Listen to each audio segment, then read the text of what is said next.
Okay, Ray, yung yung nagkaroon kayo ng bad start, pero nasubukan yung humabol. Yung assessment mo sa game kasi parang nakakainaya na humahabol na kayo, biglang lumawala ulit yung sabi ko. Ganun talaga, it's a series, no? It's a long series, so expected naman talaga na it's gonna be a dogfight, and for sure, itong SMB talaga babawi sila. And ano yung lessons na napulot nyo dito this game 2 na ayaw nyo maulit sa game 3? Siguro yung pagiging composed ng bawat isa.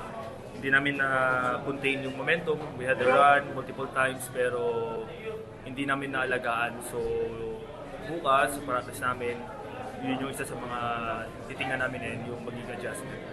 On top of your mind, on yourself, paano kung tingin mo na dapat mong gawin naman on your end na kumbaga, syempre, maraming umaasa sa'yo na parang ikaw yung parang X-factor daw dito sa series na ito na kailangan mo step up para makuha yung mga panalo sa middle.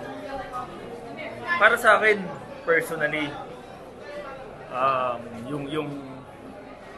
yung role ko sa team medyo crucial dito sa series na to.